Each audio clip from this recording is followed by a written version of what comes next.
My name is Johann. I'm AD engineer for Nordic Semiconductor, and I'm so maintainer for USB in Zephyr project and also related for other areas. But today I would like to speak not about USB or also displays or whatever, but about area I'm not very familiar with. But there's ongoing change to the build system, and I think that it's very important for the project and also for Nordic Semiconductor. Yeah.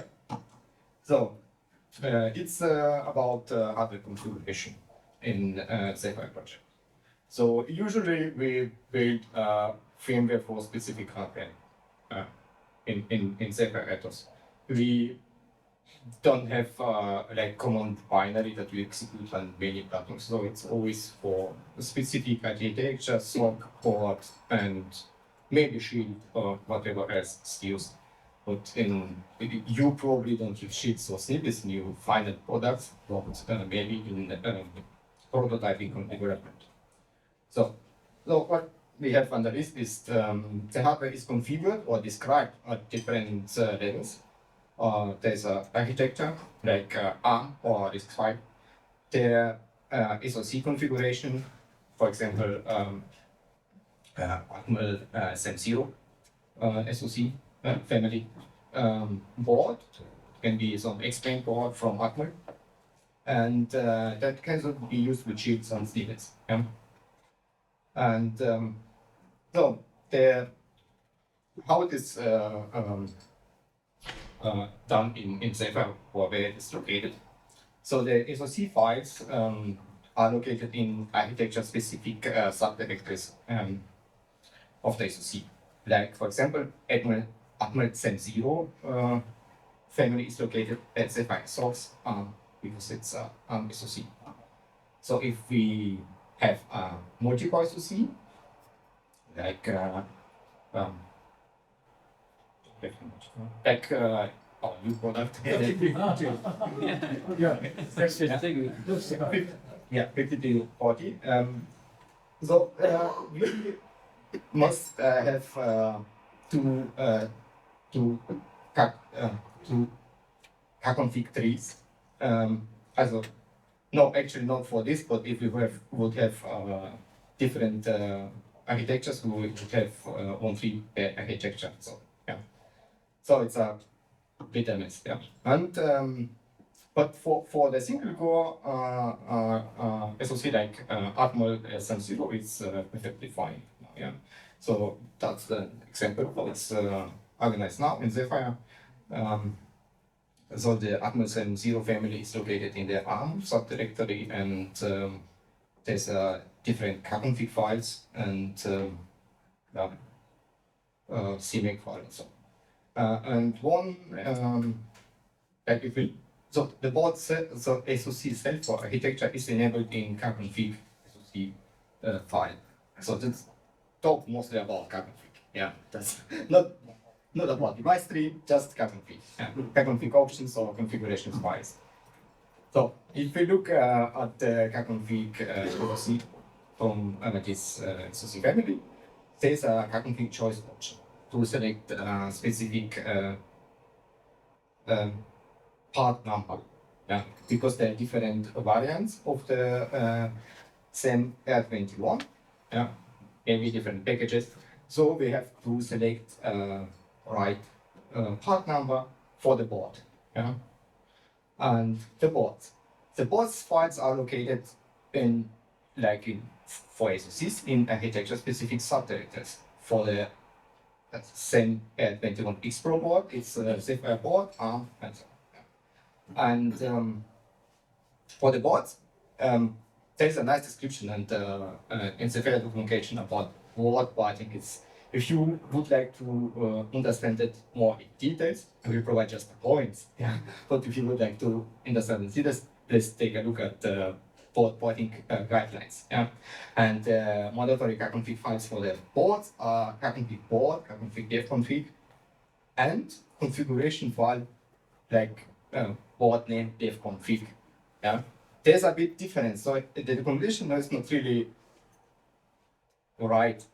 It's not correct description about these files because in the documentation it's named kconfig fragment, but it's not kconfig. It's not really kconfig because it's already processed file. Yeah, all the options are already prefixed with config, and that will be pulled in the build ordner to the point config file. Yeah, but kconfig files are processed by the build system before that. Yeah, there are few differences. Yeah. So, and build system identify the boards by looking for this postfix devconfig file on the boards directory. So that means for single core SoC, yeah, we will have just a single board with our current model, yeah, where if you look at the right, the correct SoC series, that's SAM-R21, and the correct part number SAM-R21 G81A are selected for this board. So that means, as the boards are identified by this postfix, so boards with multiple SoCs, like data, and boards with multi-core SoCs with different architectures must create multiple boards scattered in different folders. On all these folders need to have documentations, yeah, and so on. It's a mess in maintenance and also very confusing for the customers or beginners. Yeah. And like as example, NF9160DK, yeah, it's a development kit, and there are two SoCs on the kit. The one NF52840 and NF9160. So for this board, in the tree we have two directories, two device tree, file sets, and so on, two documentation sets. They can be linked, but still it's a bit confusing. So what we have in the tree is board ARM NF9160DK, postfix NF9160 and 9160, and we have board ARM NF9160DK with postfix NF52840 for the Bluetooth SoC. Yeah. And additional to that, we have two variants. There are more, but yeah, there are two variants: secure and non-secure. To be secure and non-secure image. Yeah, the different sets. So if you just start with Zephyr and get this the keyboard, it's very confusing what image you have to build for what variant and so on. But so somehow we need to fix that. And yeah. And another thing what we have is snippets. The snippets are relatively new. I think it's introduced last year. And snippets takes a different approach. They are defined using YAML files, named snippet YAML. Yeah, it's always the same name. Yeah, and the build system in Zephyr looks for snippets in specific places. Yeah, just for these YAML files and passes and connected. Yeah. And that's from the documentation, from Zephyr documentation, how CCS console snippets looks like. What's the director structure? There's a snippet YAML file, and that is just content of the YAML file where the build system has to look for the configuration overlay and device tree overlay files. Yeah, snippets cannot handle kconfig, but that may be added in the future because the snippets should be superset for everything like snippets and sheets for software and hardware overlay. Yeah, but that's work in progress. Yeah. So that is not about it. But, so and yeah, we need to fix this confusing hardware model. Yeah, and yeah, the wish list for that, also from Nordic, yeah, is to have greater flexibility in board structure, in board location. There should be a requirement for board location on the architecture because we have SoCs in pipeline that have different cores based on different architectures and so on, and it's more complicated than net 9160. So, and we need a common dispatch for all SoCs, CPU classes or whatever, revisions, variants of the SoCs and revisions of the boards, because boards can be updated or fixed, and we need to handle the revision of a board somehow. So we need to handle that somehow, and I think our customers as well. So, and the new model, the name is the model V2, and the work is mainly driven by a Nordic engineer, that is Tormund Rasmussen. She's a build system maintainer, and initial support for hardware model 2 is merged into Rollup hardware model branch. It's not, so this conversion to new hardware model is not in the main tree. It's a collaborative branch. And it's like for the snippets, the approach is to have YAML files for architecture, associated boards, and provide a uniform way to handle hardware configuration for this model. And YAML files, I just copied that from Torsten's presentation. So, the YAML files are processed before build system start with config or zip or hardware CMake files. And the plan is to move all the boards we have in the tree, and there are a lot, like if you remember the presentation from Benjamin, we have a lot of boards, to move all the boards to hardware model 2 shortly after common release. It's not that much time. So, I think one important point is that we will remove support for the legacy hardware model just after that. Also, if we merge the new model, the old model will be removed. And that is a breaking change to build system. So it's a funny thing that someone changed the description of my talk and write a revolutionary approach to configuring. So that's a breaking change. It's not it's maybe revolutionary, but it will be a breaking change. So if you have out of 3 boards, you have, and you would like to use a new Zephyr version, also higher 3.6, you have to convert your boards, like only the boards, to the new model. That's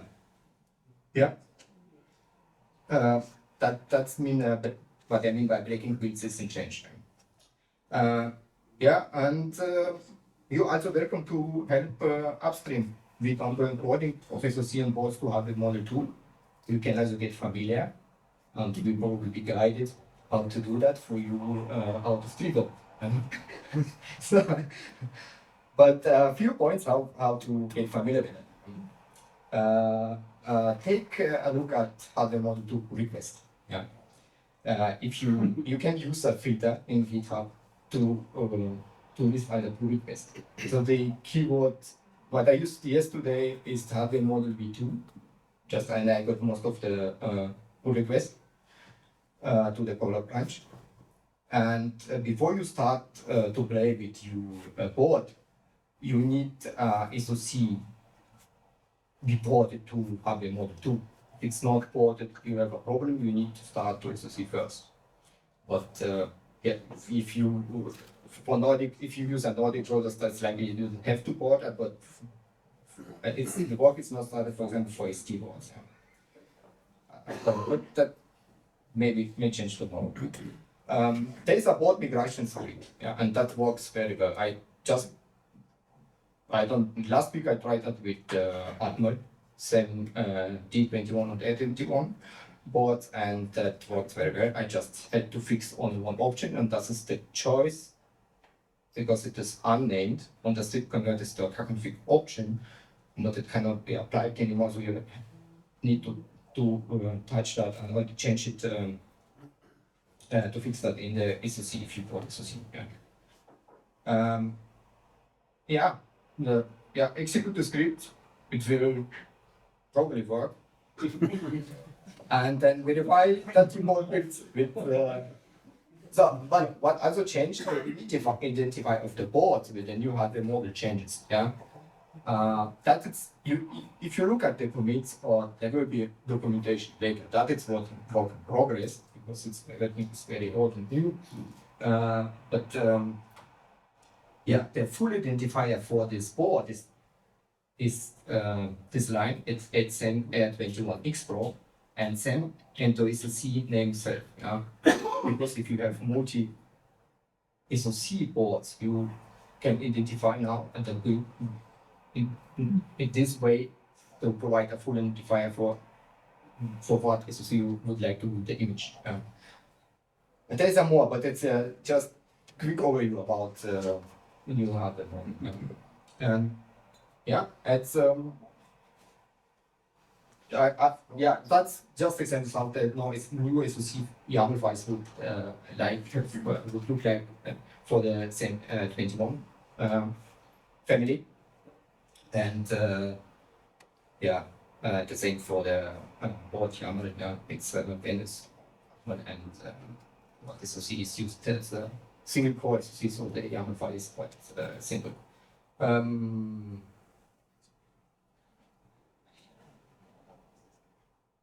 Yeah, okay, questions. So this means that the LTS version immediately starts the brand new hardware model, which one has to do was switching to the LTS version, right? Because the old version, the old hardware model will be deprecated, I guess. There will be no deprecation. It will be removed from the support.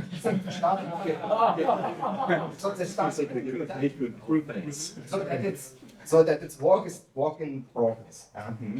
So the stand for yesterday was I have laser references. I can upload the slides. There are 4 references. You can get familiar about the work and then if you look at this URLs.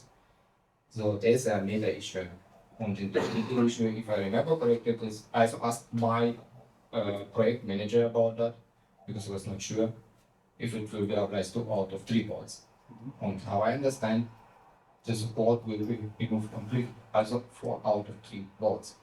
You have to move to new model. Okay. So, but the scripts helps you, and it works. At least for single SoC board, it worked very good for me. So I'm not very involved in this work. Yeah, I just wanted to get familiar myself, and because it's very important change. Yeah, it was like. The question was a bit more if that is actually the plan. So yes, the plan for now is migrate stuff. So the thing is that it's a very big change, yeah, to the project, and we need to move to the new model very quickly, yeah, and to merge it just after when the new merged Windows opens, yeah. Just merge it, then next. It will probably one day after release, merge it. Also merge the caller branch to the main branch, and but it's a lot of work. There's a script. I know there are 9 or 10 pull requests today, probably to convert different SoCs of architecture. There's create more boards and I don't know what different SoCs that no one uses. Okay, as I understood, it's not. It's a to do, but it's a big change, but there's no way around. We need to fix the existing model somehow. Yeah, makes sense. Because if for example in a 54H20, we have multiple cores on different architectures, secure, non-secure images. With existing model, that would be a mess for everyone. Makes no sense. Yeah. So the question is on how big is my time window to change on the projects because at some point it's not. But you can start tomorrow. You can start tomorrow to look at the pull request because so you will probably be lucky because SoC would already bought. You just have to port the boards, use the script, and look at the existing pull request. The changes to the board are not done. After you execute the script, the changes you have to fix is probably maybe the engineering knows more ways than the engineering. About documentation, if there's something needs, if you have the documentation. If for you out of keyboard, if you don't have, yeah, that don't have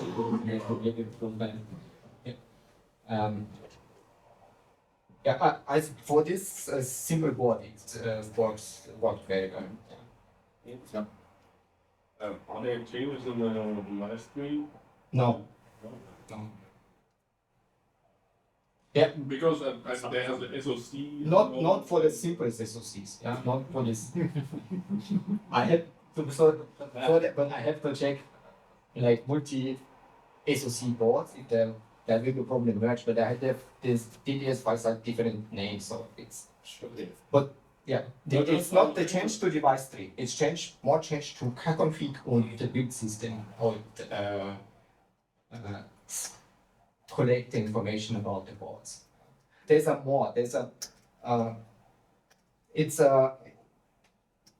work is if you look at the pull request, there's no that big in the changes in the commit, yeah, for the new model.